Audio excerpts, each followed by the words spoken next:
पिछले सीरीज के अंतर्गत भारतीय शिक्षा के इतिहास में सन 1921 से 1937 के बीच हुए शिक्षा सुधारों पर हमने बात की। इस काल में मोंटफोर्ड सुधार उल्लेखनीय है। अब इसके आगे कॉलेज की शिक्षा, कॉलेजों की संख्या में भी काफी वृद्धि हुई। सन 1921 से 22 ईस्वी में विश्वविद्यालयों एवं कॉलेजों में शिक्षण विभागों की सम्मिलित संख्या केवल 207 थी। यही संख्या सन 1936 ईस्वी में 446 पहुंच गई। छात्रों की संख्या में भी भीड़ बढ़ती जा रही थी। इन विश्वविद्यालयों और कॉलेजों के अतिरिक्त अन्य संस्थाएं भी संचालित थी। 6 मई सन 1922 ईस्वी को डॉक्टर रविंद्रनाथ ने विश्व भारती की स्थापना की थी। यह कलकत्ता से 100 मील को दूरी पर बोलपुर नामक स्थान पर खोला गया था।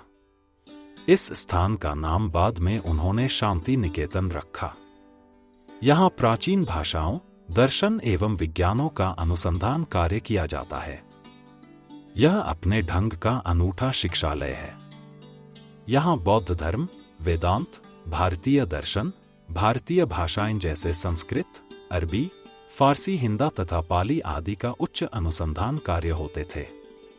स्त्री शिक्षा सन 1921 से 37 ईस्वी की अवधि भारतीय स्त्रियों के लिए बड़ी महत्वपूर्ण एवं कल्याणकारी सिद्ध हुई। इस समय तक भारतीय नारियों में एक नई ज्योति जग चुकी थी। इस अवधि में सर्वप्रथम बाल विवाह की प्रथा पर ध्यान दिया गया और सन 1926 ईस्वी में हरिविलास शारदा का शारदा एक्ट पास हुआ, जिसके अनुसार 14 वर्ष से कम आयु वाली बालिकाओं का विवाह अवैध माना गया और विवाह करने वाले दलों को दंड दिया जाने लगा। अब लगभग 85% लोगों में बाल विवाह समाप्त हो चुका। उच्च शिक्षा का प्रचार बढ़ जाने के कारण उच्च शिक्षा प्राप्त नारियां अन्य स्त्रियों का प्रेरणा देती थी और उनके समक्ष अपना आदर्श रखती थी। अब स्त्री समाज का संगठन कर स्त्री समाज के दोषों को दूर करने का प्रयत्न किया गया। सन 1921 ईस्वी में महात्मा गांधी राजनीति के मंच पर आए और असहयोग आंदोलन प्रारंभ किया। स्त्रियों ने भी उनका साथ दिया और लाठियों के प्रहार सहे और जेले गई। कारण यह था कि महात्मा गांधी की समाज सुधार चेष्टाओं और राजनैतिक आंदोलनों ने स्त्री वर्ग का बड़ा कल्याण किया। राजनीतिक आंदोलनों में पुरुषों के साथ कार्य करने से वे अब अपने बालिकाओं को सहशिक्षा दिलाने में किसी प्रकार का संकोच न करती थी। जबकि सन 1921 ईस्वी के पूर्व प्राथमिक विद्यालयों में भी सहशिक्षा का विरोध करती थी। इस अवधि में कला पाठशालाओं में पर्याप्त वृद्धि हुई, परंतु विशेषता यह है कि प्रारंभिक विद्यालयों को अपेक्षा माध्यमिक, हाई स्कूल एवं उच्च विद्यालयों की वृद्धि अधिक हुई है। प्राथमिक विद्यालयों को संख्या 1.5 गुनी, मिडिल स्कूलों की 2 गुनी और कॉलेज तथा हाई स्कूलों की संख्या लगभग 2.5 गुनी थी।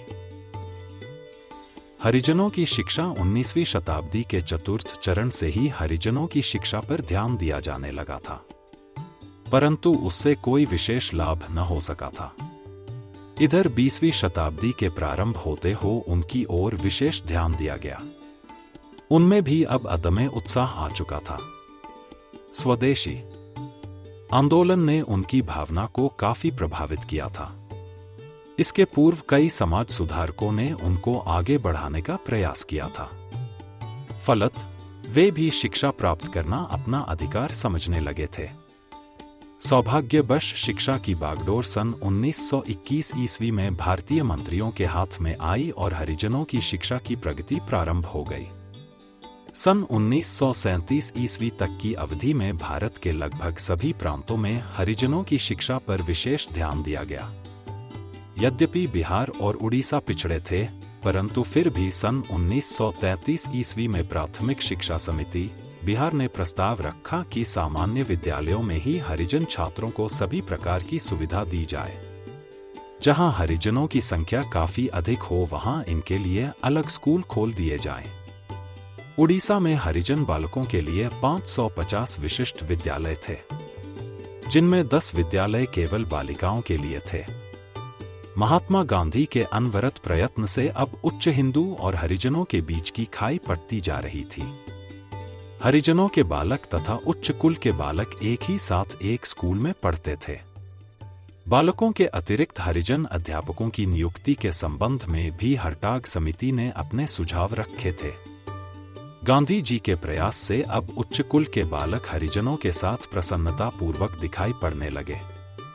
हरिजन अध्यापक तथा उच्च कुल के लोग साथ ही अध्यापन कार्य करने लगे। हरिजनोत्थान के लिए यद्यपि महात्मा गांधी ने हरिजन आंदोलन को सन 1921 ईस्वी में ही जन्म दिया था, परंतु इसकी वास्तविक प्रगति सन 1930 में दिखाई पड़ी। गांधी जी का विचार था कि हरिजनोत्थान के बिना स्वराज्य का कोई मूल्य नहीं। गांधी जी का यह निरंतर प्रयास था कि हरिजनों को भी पूर्ण स्वतंत्रता दी जाए और इसी के लिए उन्होंने सन 1932 ईस्वी में उपवास किया था। जिन भेदभावों के मिटाने में सदियों लगते, उन्हें गांधी जी ने केवल 7 दिन के उपवास में मिटा दिया।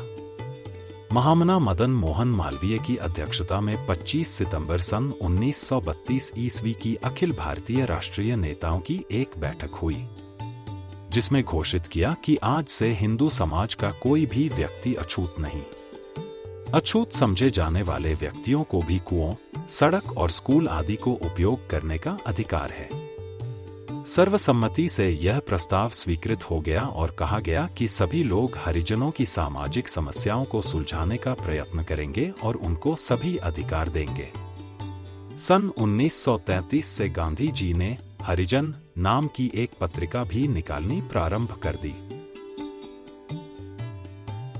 मुसलमानों की शिक्षा वास्तव में मुसलमानों को शिक्षित बनाकर आगे बढ़ाने का श्रेय सर सैयद अहमद खां को है। उन्होंने इनको आगे बढ़ाने का काफी प्रयत्न किया और इनमें एक नया उत्साह भर दिया, परंतु सन 1921 ईस्वी तक कोई विशेष प्रगति न हो सकी। वास्तव में इसकी प्रगति सन 1921 ईस्वी से प्रारंभ होती है। सन 1937 तक वे शिक्षा के क्षेत्र में अन्य लोगों से पीछे न रहे। अन्य समस्याओं की भांति समिति ने मुस्लिम शिक्षा का भी विशेष अध्ययन किया और उसके संबंध में अपने सुझाव रखे थे। समिति ने कहा कि मुसलमानों के लिए विशिष्ट स्कूल खुले हैं, ये बड़े घातक हैं। इससे मुसलमानों को स्वयं तथा भारतीयों को बड़ी हानि हो रही है। इससे मुसलमानों का शिक्षा स्तर गिर गया है और वे जनसाधारण से पीछे रह गए हैं। समिति ने कहा था कि मुस्लिम स्कूल भारत में एक ऐसा विष बीज बो रहे हैं जो एक दिन भारत के लिए बड़ा घातक सिद्ध होगा। अतः इनको अन्य सामान्य बालकों के ही साथ शिक्षा दी जाए। वयस्क साक्षरता, वयस्क शिक्षा का प्रारंभ सन 1921 ईस्वी के पूर्व हो चुका था। इसका उद्देश्य उन्हें साक्षर बनाना था। इन लोगों के लिए अंशकालिक स्कूल खुले थे और कहीं कहीं पर रात्रि पाठशालाएं भी स्थापित थी, परंतु इनका क्षेत्र सीमित था। ये केवल उन निम्न श्रेणी के वयस्कों एवं बालकों को साक्षर बनाते थे जो किसी फैक्ट्री भादी में कार्य करते थे अथवा जिन्हें दिन में पढ़ने का अवसर नहीं मिल सकता था। अतः अवकाश के समय उनको शिक्षा का प्रबंध किया गया था। सन 1882 ईस्वी में भारतीय शिक्षा आयोग ने सुझाव रखा था कि प्रत्येक सम्मानित स्थान पर रात्रि पाठशालाएं संचालित कर देनी चाहिए। उनको सम्मानित स्थान पर रात्रि पाठशालाएं संचालित कर देनी चाहिए। उनको समाजोपयोगी बनाने के लिए उनके संचालन में स्थान, समय और वातावरण का पूर्ण ध्यान रखा जाए। यह भारत का दुर्भाग्य रहा कि आयोग की ये सिफारिशें ठीक से परिणत न की जा सकी। बंबई, मद्रास और बंगाल में भी सन 1901 से 2 ईस्वी में रात्रि पाठशालाओं का निर्माण किया गया था, परंतु 1902 से 17 ईस्वी की अवधि में ये पाठशालाएं पतन की ओर तीव्र गति से अग्रसर ही चुकी थी। 1917 से 22 ईस्वी की पंचवर्षीय रिपोर्ट में भारतीय सरकार ने यह विचार व्यक्त किया कि जब तक इन विद्यालयों को उत्साही एवं कर्मठ व्यक्तियों के हाथ में नहीं सौंप दिया जाता, इनकी सफलता की आशा करना केवल कल्पना है। सरकार इनको स्वयं अपने प्रबंध में ले ले और उन पर अपना निरीक्षण और नियंत्रण रखे। सन 1921 से 27 में संपूर्ण देश में अनेक रात्रि पाठशालाएं और रात्रि कक्षाएं संचालित हो गई, क्योंकि शासन की बागडोर भारतीय मंत्रियों के हाथ में आ गई थी। व्यावसायिक शिक्षा। 20वीं शताब्दी के प्रारंभ में भारतीयों ने केवल पुस्तकीय ज्ञान के प्रति विरोध की भावना प्रकट करना प्रारंभ कर दिया था। उनको अनुभव हो चुका था कि ऐसी शिक्षा भारतीयों को अकर्मण्य बनाती है और वे पढ़ लिख कर केवल नौकरी की तलाश में निकल पड़ते हैं। उनको जीविकोपार्जन में बड़ी कठिनाइयों का सामना करना पड़ता है, क्योंकि बेकारी की समस्या बढ़ती जा रही है। अतः औद्योगिक शिक्षा का विकास आवश्यक है। सन 1921 से 37 की अवधि में व्यावसायिक एवं औद्योगिक शिक्षा की प्रगति काफी अच्छी रही। सन 1937 में 14 कानून कॉलेज स्थापित हो चुके थे। इसके अतिरिक्त 60 विश्वविद्यालयों में कानून विभाग था और 6 सामान्य कॉलेजों में कानून की शिक्षा दी जाती थी। इस प्रकार 26 संस्थाएं कानून की शिक्षा प्रदान कर रही थी। चिकित्सा की शिक्षा। चिकित्सा का महत्व भी कम न था, अतः भारतीयों ने चिकित्सा शिक्षा पर भी विशेष ध्यान दिया। फलत सन 1937 ईस्वी तक इनकी संख्या भी काफी बढ़ चुकी थी। सन 1901 से 2 ईस्वी में चिकित्सा कॉलेजों की संख्या केवल 4 थी। इसके अतिरिक्त इस सन में चिकित्सा स्कूलों की संख्या 22 थी। सन 1936 से 37 ईस्वी में यह संख्या 22 से 30 पहुंच गई।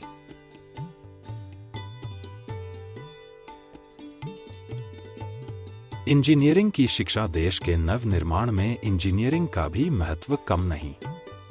अतः सन 1902 से 37 ईस्वी की अवधि में इसकी भी प्रगति हुई। सन 1902 ईस्वी में इंजीनियरिंग कॉलेजों की संख्या केवल 4 थी, परंतु सन 1936 से 37 ईस्वी में कॉलेजों की संख्या बढ़कर 8 हो गई। इस प्रकार कॉलेजों की संख्या दुगुनी और इनमें अध्ययन करने वाले छात्रों की संख्या लगभग 2.5 गुनी हो गई थी। कृषि शिक्षा। भारत एक कृषि प्रधान देश है और यहाँ को अधिकांश जनता कृषि पर अपना जीवन निर्वाह करती है, परंतु दुर्भाग्यवश कृषि की शिक्षा सदैव उपेक्षित रही। भारतीय शिक्षा आयोग ने इसके संबंध में सरकार का ध्यान आकर्षित किया था। उसके पश्चात लॉर्ड कर्जन ने भी इसको प्रोत्साहन दिया था। सन 1901 ईस्वी में भारत में कृषि शिक्षा को प्रोत्साहित करने के लिए इंस्पेक्टर जनरल की नियुक्ति की गई। सन 1905 ईस्वी में उसे अधिकार दिया गया कि वह प्रति वर्ष 5 लाख रुपया कृषि के संबंध में खर्च करे। यहीं से कृषि शिक्षा का प्रारंभ होता है। सन 1923 ईस्वी में बंगलौर में एक एनिमल हस्बेंड्री और डेयरिंग का निर्माण किया गया। कृषि शिक्षा के संबंध में लॉर्ड कर्जन का नाम सदा याद करेगा। उसके समय में भारत सरकार ने हर प्रांत को आदेश दिया था कि अपने यहाँ एक कृषि कॉलेज की व्यवस्था करे, परंतु दुर्भाग्यवश सन 1937 ईस्वी तक केवल 6 ही कृषि कॉलेज स्थापित किए जा सके थे। पूना और शिमला में इस संबंध में कृषि सम्मेलन किए गए और उनमें निश्चित किया गया कि कृषि की शिक्षा का विस्तार होना चाहिए। इसके लिए कृषि स्कूलों और कॉलेजों की संख्या में वृद्धि की जाए। मिडिल एवं हाई स्कूलों में कृषि शिक्षा का प्रसार किया जाए। इससे कृषि कॉलेजों के लिए पर्याप्त संख्या में एवं योग्य छात्र उपलब्ध हो सकेंगे। पशु चिकित्सा शिक्षा। भारत ऐसे देश में पशुओं का बड़ा महत्व है। किसानों के बन पशु ही हैं। गाय भैंस दूध देती हैं और बैल हल चलाते हैं तथा इनके मूत्र और गोबर से खाद बनती है। इसी प्रकार अन्य जानवर भी उपयोगी हैं। अतः अच्छे नस्ल के पशुओं का होना आवश्यक है तथा उनके रोग की जांच और चिकित्सा के लिए औषधियों की आवश्यकता है। इन सब बातों को समझने से पशु चिकित्सा शिक्षा कॉलेजों की आवश्यकता जान पड़ी। 19वीं शताब्दी के अंत तक ही नहीं बल्कि 22वीं शताब्दी के प्रथम चरण तक इस शिक्षा का सर्वथा अभाव था। सन 1902 ईस्वी की अवधि में इस शिक्षा के लिए कुछ संस्थाएं स्थापित हुई। अभी तक नाम मात्र के लिए जो संस्थाएं थीं वे केवल राजकीय आवश्यकताओं की पूर्ति करती थी, परंतु इस अवधि में उसका विस्तार किया गया और कुछ स्कूलों के स्तर को ऊंचा करके उन्हें कॉलेज में परिणत करने का विचार किया गया, परंतु ऐसा न हो सका और उन सभी स्कूलों को तोड़कर 5 कॉलेजों की स्थापना की गई।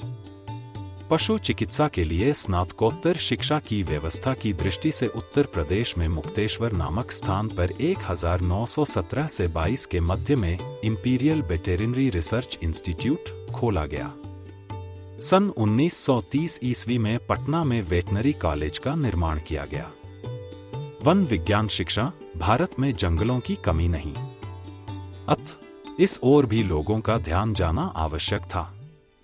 वन विभाग में कार्य करने वाले अधिकारियों को प्रशिक्षित करने के लिए सन 1936 से 37 ईस्वी में forest research institute Dehradun, forest college Coimbatore, Indian forest research college Dehradun केवल 3 विद्यालय क्रियाशील थे। टेक्निकल और औद्योगिक शिक्षा, सन 1904 ईस्वी के प्रस्ताव ने टेक्निकल शिक्षा की ओर सरकार का ध्यान आकृष्ट किया। दुर्भाग्यवश उस समय भारत में टेक्निकल शिक्षा की व्यवस्था न थी, अतः प्रति वर्ष 10 योग्य छात्रों को छात्रवृत्तियां देकर सरकार उन्हें टेक्निकल ट्रेनिंग के लिए इंग्लैंड भेजती थी। ये छात्रवृत्तियां सामान्य रूप से केवल 2 वर्ष के लिए ही स्वीकृत की जाती थी, परंतु यदि आवश्यकता समझी जाती थी तो उनकी अवधि बढ़ाई जा सकती थी, परंतु यह प्रणाली अधिक सफल न हो सकी क्योंकि इंग्लैंड जाने में खर्चा अधिक पड़ता था और कम ही लोग जा सकते थे।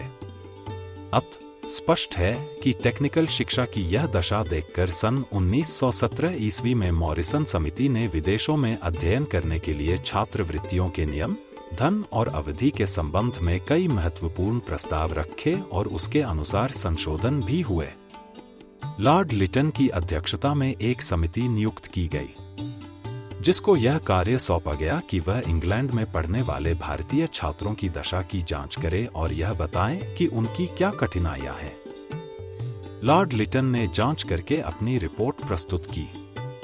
इस संबंध में उन्होंने सुझाव रखा कि इंजीनियरिंग की शिक्षा का प्रबंध भी भारत में ही किया जाए, जिससे छात्रों को इसके लिए बाहर जाना न पड़े। इंग्लैंड में भारतीय बालकों को बड़ी कठिनाइयों का सामना करना पड़ता है। अब समय आ चुका है और टेक्निकल शिक्षा और अधिक दिनों तक उपेक्षित नहीं रखी जा सकती थी। अतः ऐसी संस्थाएं निर्मित होने लगीं। सन 1921 से 37 ईस्वी की अवधि में इस शिक्षा की कुछ प्रगति हुई। सन 1921 ईस्वी में Harcourt Butler technological institute Kanpur की स्थापना हुई। Imperial agricultural institute, Bose research institute Calcutta, Indian school of mines, Victoria Jubilee technical school Bombay, Jamshedpur technical institute Tata Nagar, government school of technology Madras, technical institute of Calcutta, technical institute Ranchi भी टेक्निकल संस्थाएं हैं।